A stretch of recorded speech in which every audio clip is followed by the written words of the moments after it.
question, makukulong po ba pag di nag-declare? The answer is yes, possible po tayong makulong dahil ang hindi pagbabayad at pag-file ng tax ay criminal offense. Tignan natin sa tax code natin, section 255, nature of violation, failure to file and or pay any revenue tax at the time or times required by law or regulation. Nakalagay dito, criminal penalty imposed, fine of not less than 10,000 and imprisonment of not less than 1 year but not more than 10 years. So ayan, may kulong siya, di ba? Pero in reality, ang nangyayari pag ang isang taxpayer ay may nakalimutang i-file on time or hindi nabayaran na tax, magbabayad lang siya ng compromise penalty para yon sa criminal penalty imposed para wala ng kulong na mangyayari.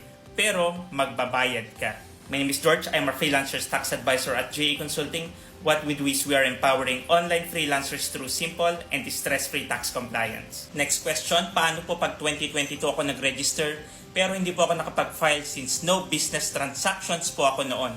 Kapag nakapag-register na po tayo kay BIR, for example, isang freelancer with or without income, kailangan po nating mag-file ng income tax return.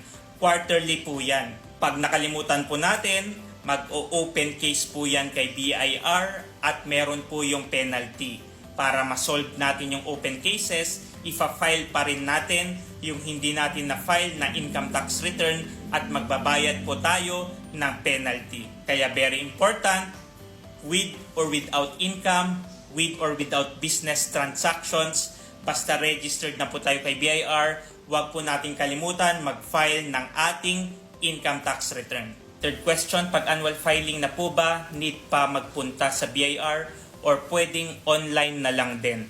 The answer is pwede pong online filing and payment kahit annual income tax return. Sa online filing, ang ginagamit natin ay eBIR software. Available ito sa website ni BIR. Take note lang, pwede lang ito i-install sa Windows OS. Para sa mga Mac OS or Apple user, wala pa pong available na eBIR forms. For the online payment naman, maraming pwede, pero kami, ang ginagamit namin ay Maya. Last question, this is gross income po, di ba? Yung question ni Lori ay about sa income na gagamitin natin pag tayo ay naka 8% income tax rate option. Ito po ang nakalagay sa ating tax code, 8% tax on gross sales or gross receipts and other non-operating income. So yes, gross po siya.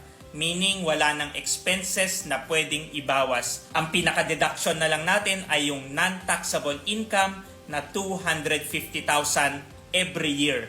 Kaya nga pag hindi tayo lumalagpas ng 250,000, wala po tayong income tax. Kung may question ka regarding freelancer BIR registration and freelancer BIR tax compliance, comment mo lang yan at sasagutin ko yan. If you are a freelancer at meron kang concern or question regarding freelancers BIR registration and freelancers tax compliance, comment mo lang yan at sasagutin ko yan.